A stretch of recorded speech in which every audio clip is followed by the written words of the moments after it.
வணக்கம். வணக்கம். ஆமாம், இந்த வன்னியர்களுக்கான இந்த இட ஒதுக்கீடு தொடர்பாக தொடர்ந்து ராமதாஸ் ஐயா அவர்கள் வலியுறுத்திட்டே வராரு. ஆனால் திமுக அதுக்கு செவி சாய்க்கிறது மாதிரி தெரியல. இப்போ அவர் வெளிப்படையாகவே ராமதாஸ் என்ன சொல்லிட்டாருன்னாக்க, வன்னியர்களுக்கு மீது திமுக மிகப்பெரிய வன்மத்தை கொண்டிருக்கு, அதுதான் இதுக்கு மிக முக்கிய காரணம் அப்படின்னே சொல்லிட்டார் ஓப்பனாக. இது இந்த கமெண்ட்டை நீங்கள் எப்படி பார்க்குறீங்க? அதாவது பொதுவாகவே இடஒதுக்கீடு அப்படின்னு வரும்போது ஒட்டுமொத்தமாக தமிழ்நாட்டில் இருக்கக்கூடிய அனைத்து சாதிகளையும் கணக்கெடுக்கணும். சாதி வாரி கணக்கெடுப்பு இல்லாமல் இடஒதுக்கீடு அப்படிங்கிறதே ஒரு முறையானதாக இருக்காது.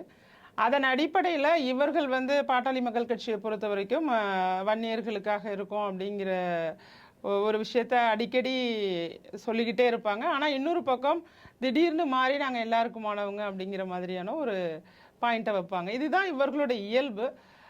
என்னை பொறுத்த வரைக்கும் எல்லாருக்கும் எல்லாமும் கிடைக்கணும், அதுதான் அந்த இடத்துல நான் உறுதியாக இருக்கேன்.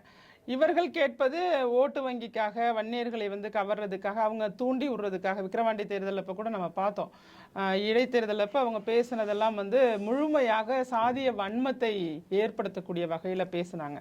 நாம் இவ்வளோ பேர் இருக்கோம், இவங்க இவ்வளோ பேர் உள்ளவங்க நம்மளை ஆட்சி செய்கிறாங்க, இது மாதிரியான பேச்சுக்கள்லாம் உண்மையாகவே அடுத்த நிலை அரசியலை நோக்கி யோசிக்கும் போது ஆபத்தாக இருக்குது. இப்போ அவர்கள் என்ன பேசுகிறாங்கன்னா, நாங்கள் ஒரு பெரிய நாகரிகமான அரசியல், நல்ல அரசியல் அப்படிலாம் பேசும்போது அந்த நாகரிகமான அரசியலுக்குள்ளே இதெல்லாம் பொருந்துமா? இதெல்லாம் நிச்சயமாகவே பொருந்தாது. ஏன்னா எல்லாருக்குமான உரிமைகளை மீட்கணும், எல்லாருக்கும் சம பங்கு கிடைக்கணும். இதில் சாதிவாரி கணக்கெடுப்புங்கிற இடம் முக்கியமானது. அதை திமுக எடுக்க மறுக்கிறாங்கங்கிறத நாம் அடிக்கோடிட்டு காட்டணுங்கிறது எல்லாருடைய கடமை தான் அது. ஏன்னா தமிழக அரசாலேயே முடியும். சாதிவாரி கணக்கெடுப்பு எடுக்கணும்னு நினச்சா கண்டிப்பாக எடுக்கலாம். நீங்கள் அஃபிஷியலாக நீங்கள் டிக்ளேர் பண்ணி எடுக்கலன்னா கூட உங்களால் முடிந்த அளவுக்கு ஏதாவது ஒரு வகையில் சாதிகள் இவ்வளோ இருக்காங்க, இவ்வளோ பேர் இருக்காங்க, இவங்களுக்கு இது செய்யலாம் அப்படிங்கிறத மக்கள் மீது அக்கறை இருந்துச்சுன்னா அதை செய்ய முடியும் உங்களால். ஆனால் அதை நீங்கள் செய்ய விரும்பலை. அதற்கு என்ன காரணம்னு எங்கள் எல்லாருக்குமே தெரியும். அதுதான் என்னுடைய அடுத்த கேள்வி, என்ன காரணமாக இருக்கும்? இல்லை, அது அவர்களை பொறுத்தளவில் அந்த பெரும்பான்மையாக இருக்கக்கூடிய சாதிகளை அவங்க வாக்கு வங்கிக்காக பயன்படுத்தணும் அப்படின்னு சொன்னால் அவர்களுடைய எண்ணிக்கை தெரியக்கூடாது. ஆனால் பெரும்பான்மையாக இருக்கிறார்கள் என்பது மட்டுமே தெரியணும். அவர்களுடைய எண்ணிக்கையோ அவர்களுடைய பலமோ வெளியில் தெரியக்கூடாது அப்படிங்கிறதான். அது எந்த சாதியாக இருந்தாலும் சொல்கிறேன், அது வன்னியர்களாக இருக்கலாம், முக்குளத்தோராக இருக்கலாம், வேறு எந்த சாதியாக இருந்தாலுமே அவர்களுடைய பலம், அது பட்டியலின மக்களாக இருக்கலாம், அது யாராக இருந்தாலுமே எவ்வளோ பேருங்கிறது தெரிஞ்சிடுச்சுன்னா அந்த இடத்துல அரசியல் அப்படிங்கிறது நாம் பண்ண முடியாது. அந்த அச்சம் தான் திமுகவை இந்த சாதிவாரி கணக்கெடுப்பை நோக்கி நகர விடாமல் அப்படியே தடுத்துக்கிட்டு இருக்கிறத நான் பார்க்குறேன். ஓகே, இப்போது தொடர்ந்து தமிழ்நாட்டில் சட்டம் ஒழுங்கு சீர்கேடு அப்படிங்கிறது எல்லா கட்சியினரும் முன்வச்சா அதை திமுக ஏற்றுக்கிறது இல்லை. இப்போ உங்களுடைய பார்வையில் இந்த சட்டம் ஒழுங்கு சீர்கேடு தொடர்பாக நீங்கள் என்ன கருத்து தெரிவிக்க விரும்புகிறீங்க? ஏன், என்ன காரணம் அப்படின்னு கேட்டால், ஒரு நாளைக்கு 6 கொலை நடக்குது தமிழ்நாட்டை பொறுத்த வரைக்கும். இதை எப்படி பார்க்குறீங்க? கண்டிப்பாகவே ஒரு தமிழ்நாட்டில் இன்னைக்கு வாழ்வதற்கே அச்சப்படக்கூடிய ஒரு சூழ்நிலை. சாமானியர்களுக்கு மிகுந்த பயம் அரசியலை சார்ந்தவர்கள், அரசியல் கட்சியை சார்ந்த நிர்வாகிகள், பொறுப்புல உள்ளவங்க, ஒரு தேசிய கட்சியுடைய தலைவர், இது மாதிரி பாரபட்சம் இல்லாமல் எல்லாருக்குமே ஒரு பயத்தை ஏற்படுத்தக்கூடிய வகையில் தான் இன்றைய சட்ட ஒழுங்கு சீர்கேடு இருக்கு. ஏன்னா பட்ட பகலில் நடமாட்டம் உள்ள பகுதிகளிலேயே கொலை நடக்குது, ஓடுறப்பே எரிச்சு கொள்றாங்க, ஒரு உணவகத்திலிருந்து வெளியில் வரும்போது கொள்றாங்க. இப்படி கொலை அப்படிங்கிறது எந்த இடத்துல எப்படி நடக்குங்கிறத யாராலையுமே யூகிக்க முடியாமல், ஒரு காலத்தில் கொலை அப்படிங்கிறது இருக்குதான், இல்லைன்னு சொல்ல முடியாது. ஆனாலும் இப்போ இந்த கடந்த சில மாதங்களாக நடக்கக்கூடிய சம்பவங்கள் நிர்வகிக்கவே தெரியாம ஒரு அரசு நடத்துறாங்களோ அல்லது காவல்துறையை அவங்க கட்டுப்பாட்டுக்குள்ள வச்சு இயங்க விடாம தடுக்கிறாங்களா? இந்த கொலைகளுக்கெல்லாம் யார் காரணம், யார் பின்னணியில நடக்குது, இதற்கு முக்கியமாக யாருடைய தூண்டுதலின் அடிப்படையில் நடக்குது? அப்ப ஏதோ ஒரு வகையில ஆளுங்கட்சியில் உள்ளவங்க நமக்கு பாதுகாப்பு கொடுப்பார்கள் அப்படிங்கிற எண்ணத்துல தான் இது நடக்குதா? இது மாதிரியான நிறைய கேள்விகள் நம்மிடம் இருக்கு. இந்த கேள்விகள் உண்மையாகவே கேட்க தோணுமா இல்லையா? எப்படி அச்சமே இல்லாம இந்த அளவுக்கு இறங்கி இவ்வளவு பெரிய சம்பவங்களை செய்ய முடியும்? எந்த இடத்துலயுமே சாமானியர்கள் ஒரு பக்கம் பாதிக்கப்பட்டிருக்காங்க. இங்கே காங்கிரஸ் நிர்வாகி, கூட்டணியில் இருக்கக்கூடிய கட்சியுடைய நிர்வாகி கூட கொலை செய்யப்பட்டுள்ளார். அப்புறம் அதிமுக நிர்வாகி கொலை செய்யப்பட்டுள்ளார். திமுக உட்பட அனைத்து, ஆமா, நம்ம தொடக்கத்திலே பார்த்தோம், அவங்க ஆட்சிக்கு வந்த புதிதிலேயே இங்க சென்னையிலேயே ரோட்ல விட்டு கொண்டாங்க. அதனால இந்த கொலை சம்பவங்கள் பொதுவாக சொல்லுவோம், திமுக ஆட்சிக்கு வந்துட்டாவே ரவுடிசம் அதிகமாயிடும் அப்படிங்கிறது எல்லோருக்குமே தெரிந்த ஒன்று தான். ஆனா இந்த அளவுக்கு இருக்கும்னு எதிர்பார்க்கவே இல்லை. இது ஒரு நாளைக்கு 6 கொலை அப்படிங்கிறது இது குறைப்பதற்கான என்ன வழிகளை அரசு செய்யுதுன்னா அந்த பக்கம் எந்த விதமான ஒரு முன்னெடுப்புகளும் வேகமாலாம் இல்லை. இவர்கள் வந்து மக்கள் மத்தியில் ஒரு விளம்பர அரசு நடத்தணும்னு நினைக்கிறாங்களே தவிர உண்மையாகவே மக்களை பாதுகாக்க வேண்டும் அப்படிங்கிற அடிப்படையில் இவங்க அரசு நடத்தலை. ஏன்னா நாமளே பார்த்தோம், இப்போ ஒரு கொலை நடந்துச்சுன்னா அந்த கொலை நடந்து ஒரு சில மணி நேரங்கள்ல எல்லா விவரங்களையுமே சொல்றாங்க. அப்ப இது திட்டமிட்டு நடந்திருக்காங்கிற ஒரு எண்ணத்தையே நமக்கு தூண்டும் வகையில இருக்கு. ஒரு கொலை நடந்திருக்குன்னா வெல் பிளான்டா இருக்கு எல்லாமே. ஆமா, அதை வந்து அவர்கள் எப்படி விளக்கணும்னா இது நடந்திருக்கு, இதுவரைக்கும் இதுதான் தகவல் கிடைச்சிருக்கு, ஒரு உடற்கூறாய்வுக்கு பிறகுதான் மற்ற தகவல்கள் பெற முடியும், அடுத்து வீடியோ கேமரா காட்சிகளை பார்த்துட்டு தான் அடுத்த தகவல் பெற முடியும், அடுத்து பின்னணியில யார் யார் இருக்காங்கிறதெல்லாம் ஒன்னொன்னா தான் வெளியில வரும். ஆனா ஒரு கொலை நடந்த உடனேயே இவர்கள் இந்த கொலைக்கு இதுதான் காரணம் அப்படின்னு சொல்ற அளவுக்கு காவல்துறை ரொம்ப ஷார்ப்பா இருக்காங்கன்னு சொன்னா உளவுத்துறை உதவியோட இந்த கொலையை நடக்காம தடுத்திருக்கணும்ல. இப்போ இவ்வளவு மணி நேரம் 2 மணி நேரத்துக்குள்ள உங்களால் இவ்வளோ தகவல்கள் கொடுக்குற அளவுக்கு நீங்கள் அவ்வளோ ஒரு அறிவுபூர்வமாக செயல்படக்கூடிய காவல்துறையாக இருந்ததுன்னா ஏன் அந்த அறிவை முன்னாடியே நீங்கள் வந்து உளவுத்துறையை வைத்து இந்த கொலைக்கான திட்டமிடுதலோ அல்லது ஏதாவது ஃபோனில் பேசிக்கிறதோ அல்லது ஒரே இடத்துல முகம் தெரியாத நபர்கள் அங்கே எங்கே போகிறாங்க வராங்க இதையெல்லாம் நீங்கள் உளவுத்துறை வாயிலாக ஒரு தகவல் ஒரு எடுத்துக்காட்டுக்கு ஆம்ஸ்ட்ராங் அவர்கள் கொலையே எடுத்துக்குவோமே, அவர் வந்து அவருக்கு ஏதோ ஒரு பின்னாடி ஏதாவது நடக்குங்கிற ஒரு தகவல் உங்களுக்கு இருந்திருக்கணும். அது இல்ல அப்படிங்கிற இடம் வந்து நாங்க எப்படி யோசிக்கிறது? நீங்க உண்மையாகவே எந்த இடத்துலையுமே அரசோ அல்லது ஆட்சி அதிகாரத்தில் இருக்கக்கூடியவர்களோ எந்த இடத்துலையும் இன்வால்மெண்ட் இல்லாம தான் இது நடந்திருக்க முடியுமா? இது ஒரு சாமானிய மக்கள் கூட சிந்திக்கிறாங்க. இது எல்லாரும் அந்த பகுதியில் உள்ளவங்களே சொல்றாங்க, எப்போதும் இந்த இடத்துல இவ்வளவு போலீஸ் இருப்பாங்க, அன்றே அந்த இடத்துல போலீஸ் இல்லை. இது மாதிரி இது வந்து ஒரு எதிர்பாரா விதமாக கூட இல்ல, எதிர்பாரா விதமாக கூட அங்க இல்லாம இருந்திருக்கலாம். ஆனால் ஏன் இல்லை அப்படிங்கிறது சாமானியருக்கு கூட ஒரு கேள்வியா அமையுது. அப்ப படிப்படியாக நீங்க நடந்துக்கிற எல்லாமே ஒரு $1 மில்லியன் கேள்விகள். ஒவ்வொரு இடத்துலையுமே நமக்கு $1 மில்லியன் கேள்விகளை அங்க வைக்க வேண்டியதா இருக்கு. அதை கேட்பதற்கு கூட இங்க ஆள் இல்லை. ஏன்னா எல்லாருடைய வாயையுமே நீங்க மூடி வைக்கிறீங்க, ஊடகங்கள் வாயும் மூடி வைக்கிறீங்க, பேசுறவங்க வாயும் மூடி வைக்கிறீங்க, எல்லாத்தையுமே விலைக்கு வாங்குறீங்க அல்லது மிரட்டுறீங்க. இதன் அடிப்படையிலேயே இந்த நிலை தமிழ்நாட்டோட நிலை போய்கிட்டு இருந்துச்சுன்னா மிக மிக மோசமான நிலையை நம்ம சந்திக்க நேரிடுமோங்கிற ஒரு பயம் எங்களுக்குலாம் வந்துருச்சு. ஓகே, இப்போ நீங்க ஒரு கட்சியினுடைய தலைவரா இருக்கீங்க, பெண் தலைவரா இருக்கீங்க, பல இடங்களுக்கு டிராவல் பண்றீங்க ரெகுலரா, உங்களுக்கு பாதுகாப்பு இருக்குன்னு நீங்க உணர்றீங்களா? நான் ஏன் இந்த கேள்வியை கேட்கறேன்னா, திமுகவினுடைய கூட்டணி கட்சியில இருக்க திருமாவளவனே வெளிப்படையா சொல்றாரு எனக்கே பாதுகாப்பு இல்லைன்னு.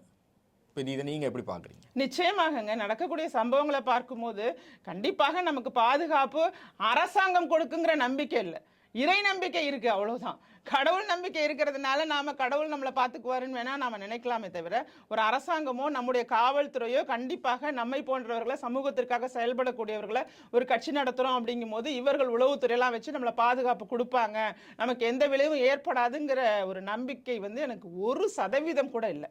இவர்கள் மேல முழுவதுமாக எனக்கு பயம்தான் இருக்கு. ஏன்னா இவர்கள் செய்வதை பார்த்தாலே, ஏன்னா நாம பேசுறது வந்து மக்களுக்காக பேசுறோம், மக்களுக்காக பேசுறது திமுகவுக்கு பிடிக்காது.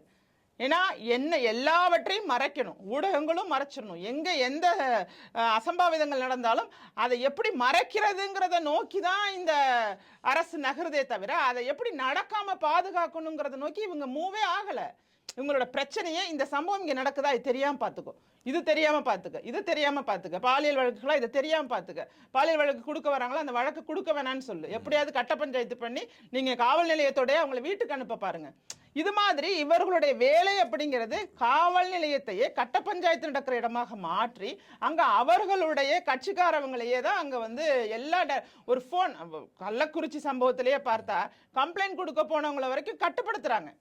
என்ன கட்டுப்படுத்துறாங்க? அந்த கள்ளச்சாராயம் காய்ச்சுபவர்களிடம் ஃபோன் பண்ணி இந்த நபர் வந்து இது மேல கம்ப்ளைண்ட் கொடுக்க நீ பாத்துக்க, அப்ப அவர்கள் உடனே கால் பண்ணி கம்ப்ளைண்ட் கொடுத்தவங்கள மிரட்டுறது. இந்த சம்பவத்தை தடுத்திருக்க முடியும், இதை தடுக்க முடியாம போனதுக்கும் காரணம் திமுக தான். இவர்கள் மாமூல் வாங்கணும், வெளிப்படையா பார்த்தோம் 13 லட்சம் 14 லட்சம் மாதம் நமக்கு வருமானம் வரணுங்கிறத நோக்கி தான் காவல்துறை நகர்ந்திருக்காங்களே ஒழிய இந்த காவல்துறை மட்டும் சொல்ல முடியாது. நிச்சயமாக ஆளுங்கட்சியினுடைய இன்வால்மெண்ட், அவங்களுடைய ஈடுபாடு இல்லாம காவல்துறை செயல்பட்டிருக்கவே முடியாது. ரெண்டு பேரும் சேர்ந்து தான். நம்ம காவல்துறைன்னு பொத்தாம் பொதுவாக சொல்ல விரும்பல. நேர்மையாக அந்த இடத்துல இருந்து தவிச்சுக்கிட்டு இருந்த காவல் அதிகாரிகளும் இருந்திருப்பாங்க. ஐயோ இவ்வளவு மோசமா நடக்குதே, இது என்னைக்கு எங்க போய் முடியுமோன்னு தெரியாதுன்னு இந்த லஞ்சம் இதுக்கெல்லாம் ஆட்படாமல் இருந்த காவல்துறையினரும் இருந்திருக்காங்க. இருந்த போதிலும் இந்த சம்பவத்திற்கு மிகப்பெரிய காரணமாக, முக்கிய காரணமாக காவல்துறை இருந்திருக்காங்கிறது நம்ம மறைக்கவும் முடியாது, மறுக்கவும் முடியாது. இல்லை, நீங்கள் இப்போ காவல்துறையை பற்றி பேசும்போது நமக்கான பாதுகாப்புன்னு பார்த்தா ஒன்று வழக்கறிஞர்கள், இன்னொன்று காவல்துறை. அவங்க ரெண்டு பேருக்குமே இந்த திமுக ஆட்சியில பாதுகாப்பு இல்லாம இருக்கு. ஏன்னா ஆம்ஸ்ட்ராங்கிறவர் ஒரு வழக்கறிஞரும் கூட. அந்த கொலையில பின்னாடியில இருக்கவங்களும் பெரும்பான்மையானவரும் வழக்கறிஞர்கள். நிச்சயமா இதை எப்படி பாக்குறீங்க? நிச்சயமாக இங்க வழக்கறிஞர்களுக்கும் பாதுகாப்பு கிடையாது, காவல்துறையினர்களுக்கும் பாதுகாப்பு கிடையாது. ஏன் நம்ம பார்த்தோம், வெட்டி கொலை செஞ்சாங்களே ஒரு கிராம நிர்வாக அதிகாரிய, அது மாதிரியான சம்பவங்களையும் நம்ம பார்க்க முடியாது. அதன் பிறகு பார்த்தீங்கன்னா துப்பாக்கி வேணும்னு கேட்டாங்க. விஓலாம் என்ன பண்ணிட்டாங்கன்னா, என்னை பாதுகாத்துக்கொள்ள துப்பாக்கி வேணும். அந்த மாதிரி ஒரு சூழ்நிலை திமுகவுடைய ஆட்சியில இது மாதிரி ஒரு மோசமான சூழ்நிலை உருவாயிருக்கு. காவல்துறையினருக்கு பாதுகாப்பு இல்லை. சொல்லப்போனா பெண் காவல்துறையினர் இவங்களே பாலியல் சிண்டல் செய்யறாங்க. ஒரு மீட்டிங்ல, கனிமொழி அவர்கள் பங்கேற்ற மீட்டிங்ல இவங்களே பெண் காவலரை பாலியல் சிண்டல் செய்யக்கூடிய அளவுக்கு இவங்கள்ட்ட அதிகார துஷ்பிரயோகம். நாம தான் ஆட்சியில் இருக்கோம் அப்படிங்கிறது, ஒரு அடிமட்ட தொண்டர் வரைக்கும் நம்ம என்ன தவறு செய்தாலும் கட்சி நம்மளை காப்பாத்திரும். எந்த தவறு, இப்ப இப்ராஹிம் இந்த கிளாம்பாக்கத்துல பிடிபட்டாரு பாருங்க, போதைப் பொருள் கடத்தல், ஜாஃபர் சாதிக்கா இருக்கட்டும், இன்னும் எவ்வளவோ பேர் தெரியாம இருக்கலாம், இன்னும் எவ்வளவு பேர் தெரியாம இருக்காங்கன்னு தெரியல. பட் இவங்க எல்லாருக்குமே உள்ளுக்குள்ள ஒரு எண்ணம், நாம திமுக, இந்த திமுகங்கிற பேனர்ல நம்ம என்ன குற்றம் வேணாலும் செய்யலாம் அப்படிங்கிறது தான் இங்க மிகப்பெரிய தமிழக மக்களுக்கு அச்சத்தை உருவாக்குது. எல்லா இடங்களிலுமே பரவிட்டு இன்னைக்கு ஒரு பயமுடுத்தக்கூடிய ஒரு கட்சியாகவும் ஆட்சியாகவும் அமைஞ்சிருக்கு. ஓகே, அதாவது தமிழ்நாட்டில் திமுகவை தவிர்த்து மற்ற கட்சிகள்லையோ இப்போ உங்களை மாதிரியான இண்டிபெண்டன்ட் பொலிட்டீஷியனோ ஒரு பெண் தலைவராக வெளியே தெரியக்கூடாது, வெளியே வந்துடக்கூடாதுன்றது திமுக ரொம்ப தெளிவாக இருக்குன்றது நமக்கு தெரிய வருது. அதையும் மீறி நீங்கள் ஏதாவது கருத்தியல் ரீதியாக கருத்து வச்சாலோ, இப்போ நீங்களாக இருக்கட்டும், தேமுதிக அவனுடைய பொதுச் செயலாளர் பிரேமலதா விஜயகாந்தா இருக்கட்டும், அவங்கெல்லாம் கருத்து வச்சா திமுக ஐடி விங் மிகவும் கீழ்த்தரமான விமர்சனங்களை சமூக வலைதளங்களில் தொடர்ந்து வைக்கிறத பார்க்க முடியுது. நீங்கள் இதை எப்படி பார்க்குறீங்க? ஐ மீன் சோஷியல் மீடியா ஆக்டிவிட்டீஸை எப்படி பார்க்குறீங்க? அதாவது ஒரே மாதிரியான கருத்தை ஆண்கள் பேசும்போது அது வேறு விதமாக மாற்றப்படுது. அதே கருத்தை ஒரு பெண் பேசும்போது முழுவதுமாக அவர்களோட கேரக்டர் அசாசினேஷன், அந்த இடத்துல பார்த்தா அவர்களோட ஒழுக்கத்தை பற்றி இங்கே விமர்சிக்கக்கூடிய வகையில் எழுதக்கூடியதை பார்க்கும்போது உண்மையாகவே கடும் கோபம் வருகிறது. இப்போ நானாக இருக்கட்டும், சகோதரியாக இருக்கட்டும், யாராக இருந்தாலும் நாங்கள் ஒரு கருத்தை முன் வச்சோம்னா அந்த கருத்தில் உடன்பாடு இல்லைன்னா அந்த கருத்து குறித்து எழுதலாம், அதில் எல்லாருக்குமே சுதந்திரம் இருக்குது, ஒன்றும் தவறு இல்லை. ஆனால் இவங்க வன்மத்தை கொட்டி மிகவும் மோசமாக, அதாவது அவங்க குடும்பத்திலலாம் பெண்களே இல்லாதது மாதிரி, அவங்க ஒரு தாய்க்கு பிறக்காத மாதிரி, அல்லது சகோதரிகளோட பிறக்காத மாதிரி, அல்லது தன் குடும்பத்தில் ஒரு மனைவி இருக்காங்க, மகள் இருக்காங்கன்னு பெண்கள் தானே குடும்பம் முழுக்க எல்லாத்தையுமே ஆக்கிரமிச்சிருக்காங்க. அந்த மாதிரி எல்லாம் இல்லாமல் ஏதோ ஒரு தனி உலகத்தில் ஒரு மிருகம்லாம் சொல்ல முடியாது, மிருகத்துக்கெல்லாம் நிறைய நல்ல பண்புகள் இருக்கு. இந்த ஐடி விங் இருக்கு பாருங்க, திமுக ஐடி விங், இது மிருகங்கள்லாம் ஒப்பிடவே கூடாது. மிருகங்கள் பாவம், இவங்க மனிதர்கள்லேயே கொடியவர்கள்.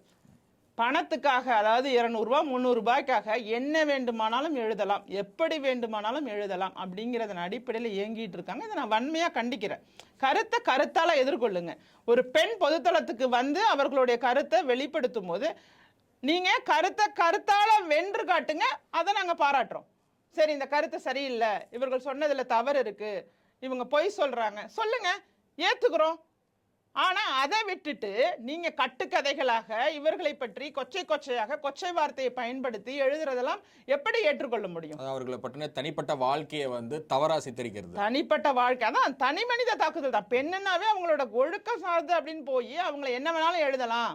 தொடர்பாக கம்ப்ளைண்ட் கொடுத்தாலும் காவல்துறையில் எந்த ஆக்டிவிட்டி இல்லை, எந்த ஆக்டிவிட்டியுமே, எந்த சைபர் கிரைம் எதுவுமே வேலை செய்யாது. இதுவே அவர்களுக்கு எதிராக, திமுகவோட பெண்களுக்கு எதிராக செயல்படும் போது தேடி பிடிச்சிடுறாங்க.